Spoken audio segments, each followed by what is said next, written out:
Welcome to the Crush It in Sales podcast. I am your host, Melinda Van Fleet, and each week it is my intention to share with you tools, tips, stories, and strategies to help grow your sales business, build relationships, and communicate with intention. This week, I am super excited to share with you my conversation with Cloris Kylie. If you don't already know who she is the host of her own podcast, Beyond Influencer Marketing. She also has her book by the same title, Beyond Influencer Marketing, and she is just loaded with amazing value and her own tips and tools on how to grow relationships, build your network, which can lead to a profitable business. And I just loved chatting with her.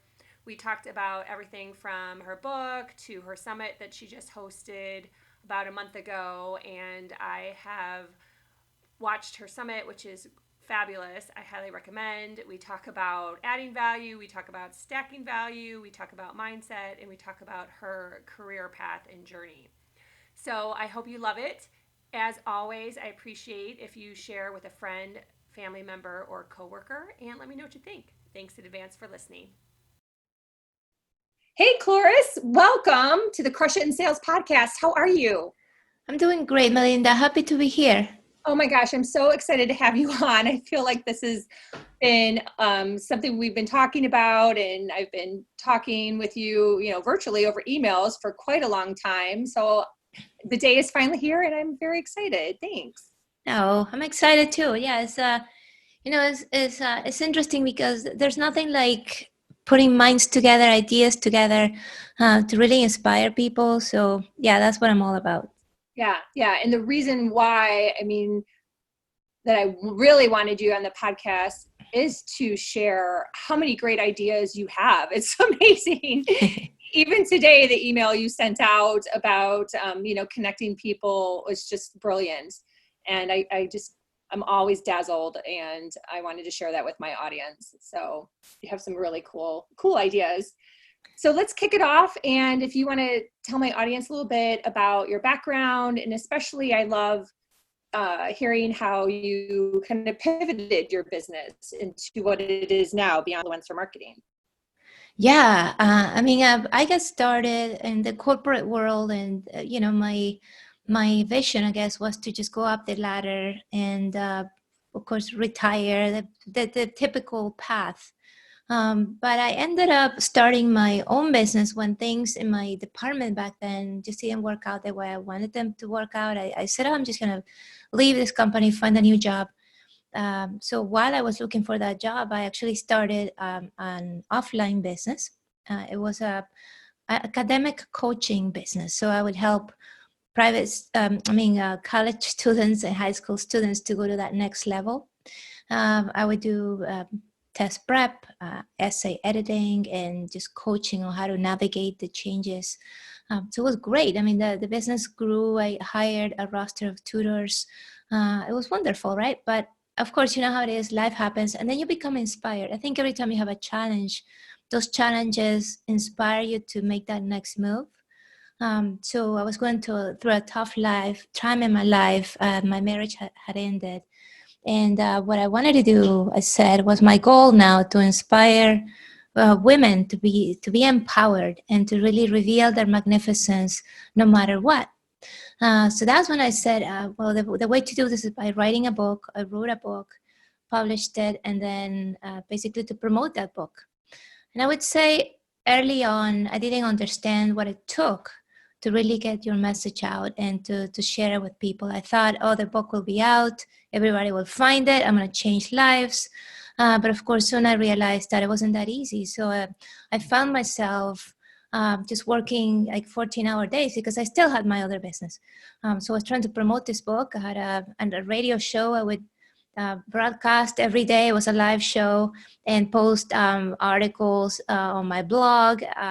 I was posting on social media, pretty much every platform I could find, and finding quotes and creating images. And it was just exhausting. It was so exhausting that I remember waking up one day and saying, okay, I had it. This was a mistake. Just give up. Like, who cares? I don't want to empower anybody.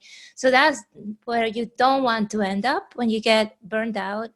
That's when bad things happen. But thank goodness I kind of picked myself back up. And after a long, long walk on the beach that day, I realized that I needed to do things differently. So I just took a step back and I started to notice, what are people doing? What is it that is working out there? And I noticed that most people were actually sharing their message on a different platform. These are people who are successful, of course.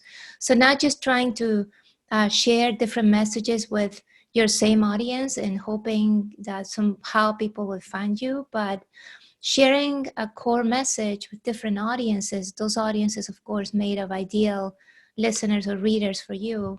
And that's when I started to connect with influencers, and not just to be a guest on their platforms, but also to invite them to my own platform. So my solo podcast radio show became a show where I had guests on, but I started to network with influencers. I deliver value to them. They introduced me to new influencers. My network started to grow. I started to be invited to be on feature on influencers platforms. That's when things really changed for me, and that's why I do what I do now. That's why I love influencer marketing. That goes beyond just what you hear about it, like, oh, let's just do an Instagram shout out, or somebody kind of mentions me on Facebook or YouTube or whatever. No, it's about creating long-term connections with people who will be there for you and who really believe in your message. Wow. And how long would you say it took you, number one, when you did the first part of your journey, the women's empowerment, that you finally kind of went, oh, I need to change? And then how long would you say it took you to get momentum in where you're at now? That's a good question. It was about a couple of years that I was just trying to do it all like that, just by myself. And again, it was just kind of being disappointed a lot, because I created new programs and I was like, oh, maybe I have to, post more and create more content. So it was a long time of that, doing that for about a couple of years. And then when I switched gears, it took me probably almost 2 years, maybe a year and a half, 2 years to really feel that I was finally to where I wanted to be, So it's not like a day trip or a day journey. I remember going to this conference for authors when I published the first book. And Reed Tracy, who is the president of Hay House Publishers, was giving a talk. And at the end of the talk, I went to see him and I said, Reed, but what do I need to do to succeed? What do I need to do to sell my book and make it a bestseller? He said, well, you need at least 20,000 people on your list. And I'm like, oh my God, 20,000. I remember I had like maybe 80 on my list. I said, oh, I have a long way to go. And then he said, yeah, an overnight success takes 10 years in the making. So yeah, it takes time, but if you follow the right steps, of course you will get there, and you will get there, faster than you think. Mm-hmm. And I appreciate you sharing that. I feel in this space, let's call it space, with all the influencers and everyone out there, not that many people talk about how much time it takes. And, even in sales, when I first started my sales business, it took 2 to 3 years before I finally felt like I was getting some momentum and some traction. So I really appreciate you sharing that, because if anyone's getting discouraged after 6 months, maybe you need to fine tune and tweak or pivot a little bit, but don't give up. That's what It's true. Because it does take some time. It definitely takes some time. So you and I were first connected through Podcasters Paradise. And then you were actually, I don't think I ever told you this, you were one of the first podcasts I ever listened to. Oh, that is really cool. Yeah, it was you. I truly found you through Podcasters Paradise when I looked at the big list of all the, they have all the thumbnails on that one page in the website. And you were one of the first, you and Kate, of course, and JLDs. And I just really thought you had such great value. And then I bought your book pretty early on, and I reached out to you And I'll be honest, I reached out to some other people too that I found through various avenues. And you were the only person who walked the walk and emailed me back. Hmm. Yeah.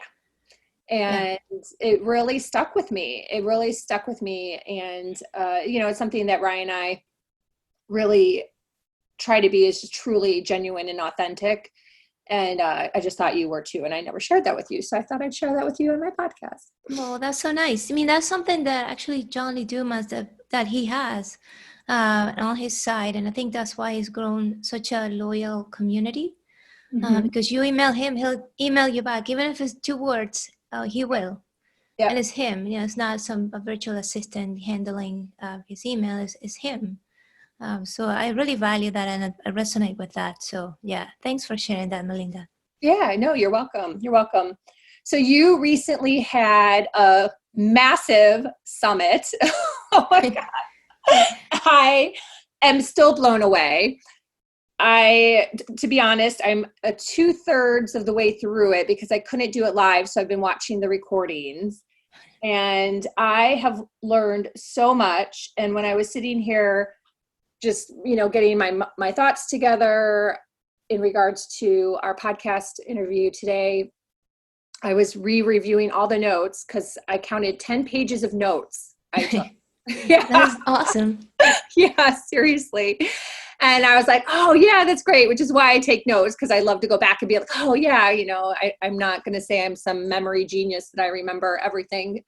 So I love to have my notes. Tell us a little bit about the summit.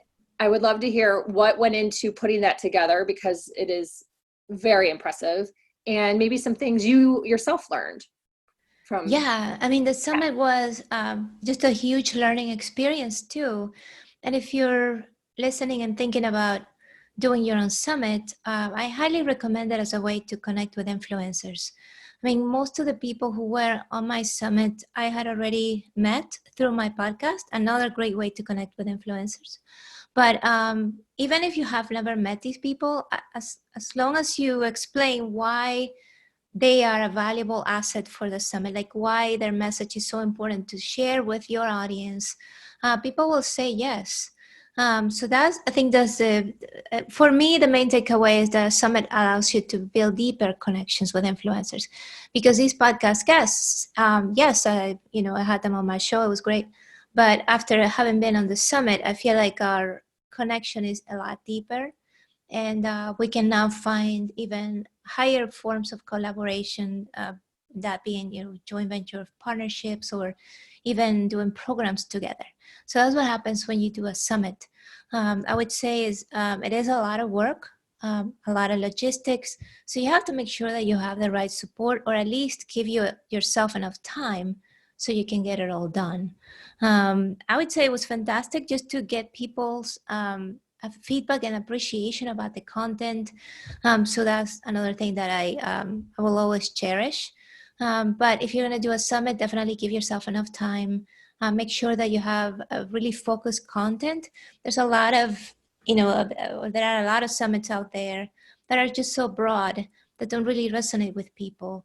So instead of doing like a marketing summit, ask yourself, what is that main, topic or pain point you want to solve, and do a summit about it. So I would say that's one of the biggest factors, success factors for a summit, how focused it is.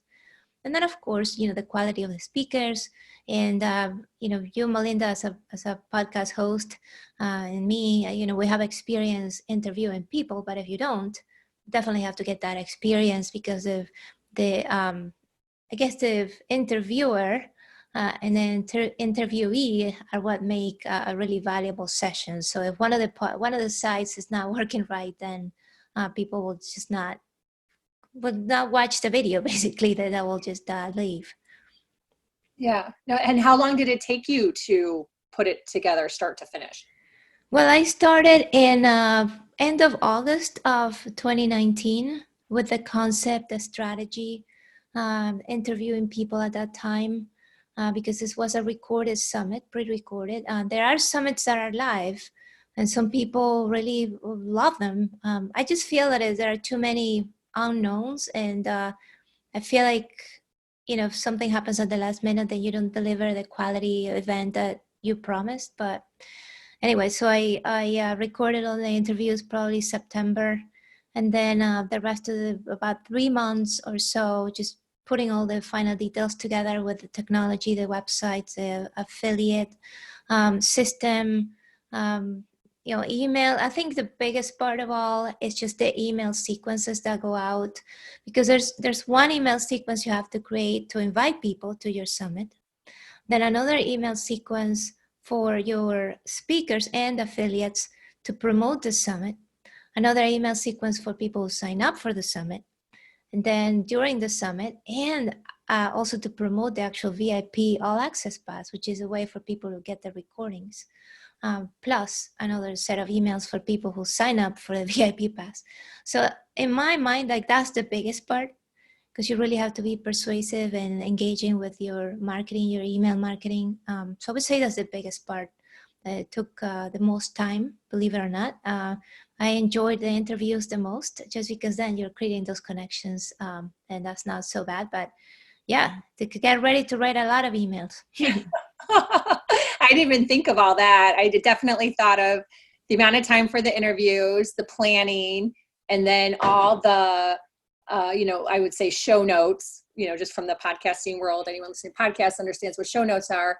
Cloris has lots of notes and all the links and everything for, if they have like a lead magnet or their website. That was really, really impressive. Was there any one thing or a couple things you can remember from the actual interviews that you had like an aha moment, or something you were like, oh my gosh, I need to do that, I never thought of that? You mean in regard to the summit itself, or in regard to the, the actual, because you had some amazing names. I mean, everyone, and I learned so many new names, but you had Kate Erickson and JV Crum and Bob Berg and Evan Carmichael, and those are just off the top of my head. So, well, I would say I learned a lot. I mean, not necessarily about how to run the summit while talking to the speakers, although some of them had run summits themselves, and they did share their own experience about that. Like, for example, Mark Wade, he talked about the one-day summit. And believe it or not, I think that's what I'm going to do going forward, because the one-day summit allows you to be much more focused, and you will have a smaller audience, but because of the focus, it's a very engaged audience.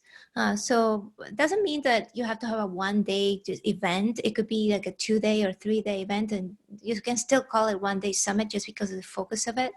So that was kind of an aha moment. I said, oh, this is actually very interesting. And talking with Rob Goyette about the 26-minute webinar, I was inspired to apply something similar in my business. And this is not related to summits, but Rob talked about how he creates a webinar that includes I think it's 13 minutes of teaching, 13 minutes of talking about his program. And he has a very, very successful business just doing that. And it seemed almost impossible, really, like a short webinar, 26 minutes. Can you really, create a profitable business with that? And he does, and it's all recorded.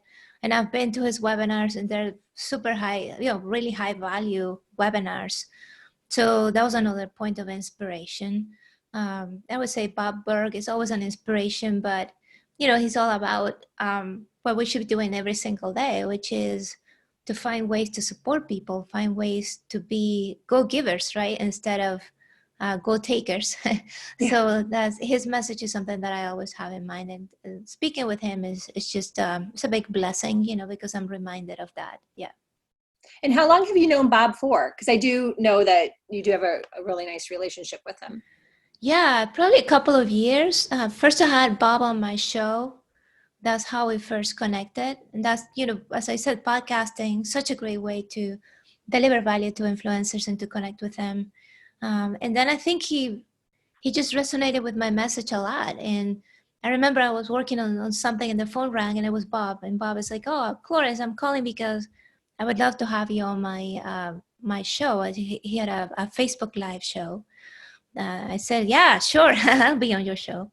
And since then, he's been just a really strong supporter. And I just love his message. Yeah. So I think once you find someone who you can, you can truly connect with, like you really relate to their message and they feel the same way, then it just becomes natural to grow that relationship. Mm-hmm. No, that's awesome. And in your book, well, let me back up. Often when I'm chatting with someone, just in general, whether it's about follow-up, and I'm working with a client on, sales follow-up and building pipelines and communication, sometimes people are like, oh, how much do I need to follow up? What do I need to do? And you actually address that in your book, your book, Beyond Influential Marketing, and which I think is great too, because sometimes you can feel like a pest. And I was in a coaching program before where they were like, basically like follow up till you die. And like, no, you want to be building a relationship. And, after a few times, after 3 times, if it doesn't feel good to keep following up, then that, you might want to move on. So, yeah. So it's great when you have something work out as successfully as you and Bob have built a really nice relationship over time. Yeah. I mean, it's not about the number of connections you have. It's not about collecting. You see people on LinkedIn. Yeah. Oh, I'm a lion or whatever. Like they have 10,000 connections. I don't know how many, but I think 5,000 is the maximum you can have on LinkedIn. But bottom line, it's not about collecting connections. It's about creating a tight-knit network of people who you really know. I mean, like I always ask people, out of the people you're connected with on social media, whether it be Facebook or LinkedIn or groups, do you know them? Like, do you know anything about them, like where they live or their family, or would you be able to tell me if I just gave you their name, what they do? And most people say, oh, I know. No, I don't know. I have to look up the profile. I don't remember. And that's a sign that you're not really taking those connections to that next level though. So I'd rather have fewer connections that I really know well and we support each other than a bunch of names that really I don't know who they are. So yeah, that is amazing advice. Thank you. Because I do believe that that's kind of what's going on out there with a lot of people, not everyone. And then I think you have some a little bit of the opposite where people aren't spending that much energy or effort in trying to build some relationships. So it is kind of an interesting dynamic to try to meet in the middle there and just have some solid relationships. Yeah, cool. Definitely. So another thing I really wanted to talk about is mindset in regards to just having the confidence to reach out to some people. How would you approach that? The beginning of your book is about that, and I'd love for you to share that with the audience as well. Yeah, I mean, I do spend a good deal of time talking about mindset and beyond influencer marketing, because mindset is usually what prevents us from taking action, right? We're like, oh, I'm not ready. I have to have my business at a certain level, or I have to have a book out first, or a TEDx talk, or whatever. You tell yourself these stories that just prevent you from taking action. But I think that there's interesting. I was listening to this recording of it was somebody I follow. It's a long story, but somebody in the audience uh, wasn't had this block about taking action. Right? They said, I'm not sure. I'm not ready. And the reality is that they didn't feel like they were contributing. And because they didn't feel like they were contributing, that they were kind of like just getting, they felt guilty. And because they felt guilty, then they wouldn't take action. So it's the same thing that happens to us with influencers, right? We feel like, oh, the influencers have all the power, they have all the reach, and I'm just taking. And because you're taking, and because you feel like it's an ask, you might feel that it's just you don't do it. But if instead you say to yourself, I'm going to give value to this influencer, I'm going to find a way to support them, and you will find a way if you have that open mind about it. It becomes much easier. Like, think about it. Like, if you're gonna go to your neighbor and bring a plant just because they're nice neighbors, Doesn't that feel much better than if you go and ask them for their car? You need to borrow their car, right? It feels much better because you're giving. Yeah, so that's what it's all about. It's about you figuring out how to deliver value to the influencer. And it could be something as simple as just writing a note about how their message has impacted you, or just posting a review of their book, or posting a review of their podcast. Something as simple. As long as you feel like you're delivering value, then it becomes very easy to approach them. Yeah. No, you're absolutely right. And it just feels good too. I don't know how as simple as that. I would rather bring someone a plant than go ask to borrow their car, to use your analogy, for sure. It's just a better feeling. And if people can realize that it feels good to give, it feels good to leave a review.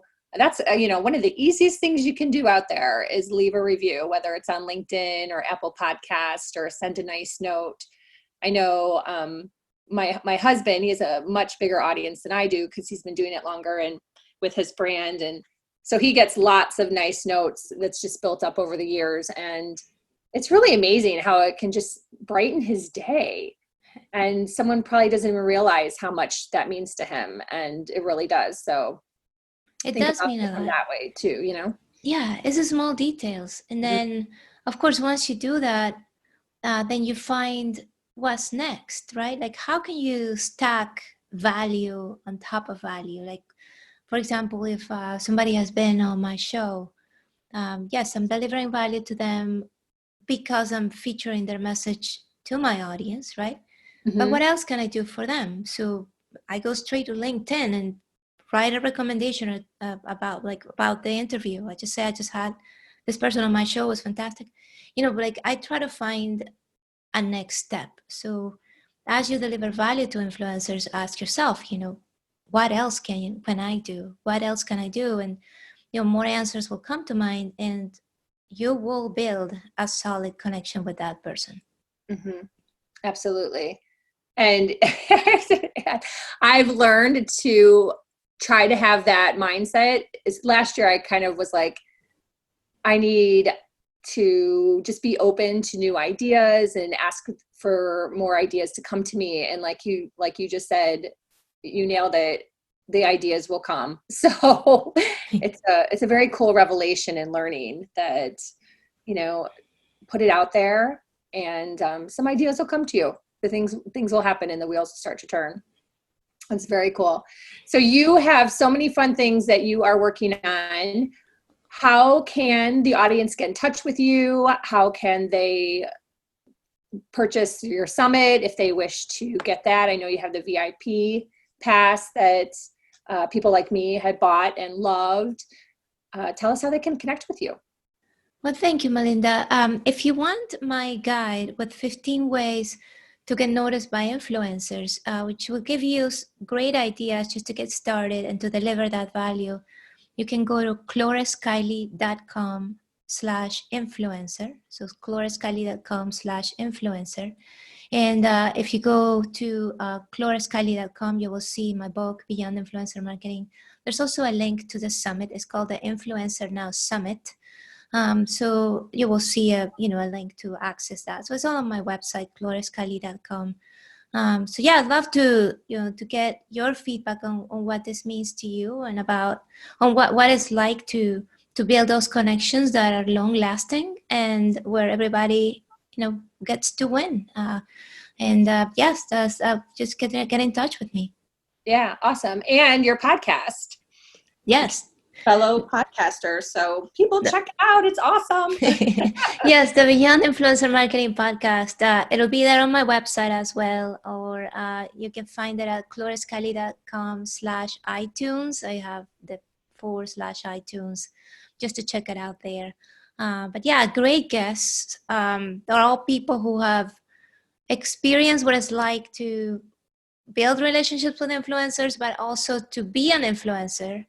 And then kind of react to all the people reaching out to them and asking them for stuff. So I wanted to have both sides of the equation, represented on the show. So it's a fun show and lots of learning there. Yeah.